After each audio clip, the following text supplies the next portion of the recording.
কি গো, আজকে কোথায় যাচ্ছ? এসো এসো, দেরি হয়ে গেল।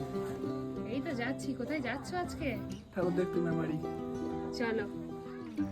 হ্যালো গাইস, সবাই ভালো আছো তো? আমরা কালকে মেমারি গেছিলাম।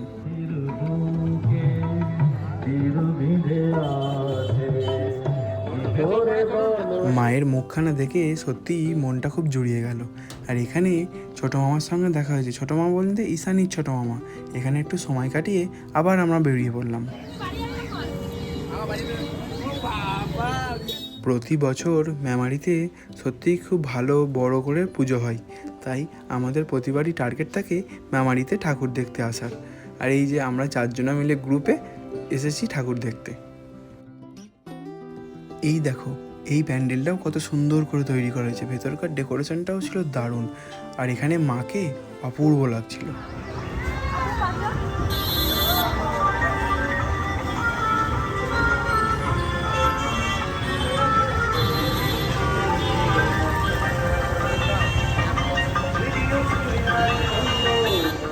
আসলে পুজো দেখতে গেলে এইরকমভাবে হেঁটে হেঁটে ঠাকুর দেখার মজাটাই কিন্তু আলাদা।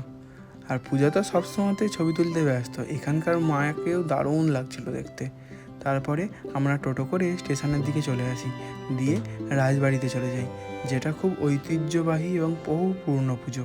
সেই রাজবাড়ির মাকেও খুব সুন্দর দেখতে লাগছিল। তারপর আমরা ওখান থেকে চলে যাই মেন রোডের কাছে আর একটা পুজোতে।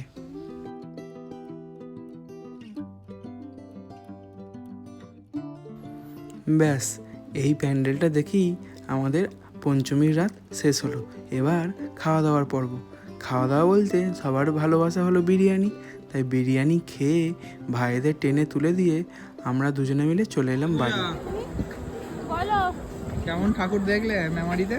আজকে পঞ্চমীর দিন মেমারির অর্ধেক প্যান্ডেল হয়নি। কেন জানি না। কি খেলে? বিরিয়ানি। কেমন লাগলো? মোটামুটি। এবার কি করবে? এবার যেতে হবে বাড়ি।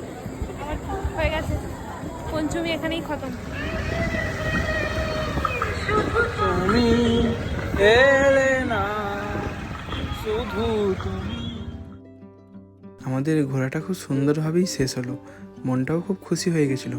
কিন্তু পূজা আবদার করেছিল গরম রসগোল্লা খাবে, তাই গরম রসগোল্লা পেয়ে ও ছিল খুবই খুশি। দেখো কীভাবে রসগোল্লাটা খাচ্ছে। কত সুন্দরই না খেতে।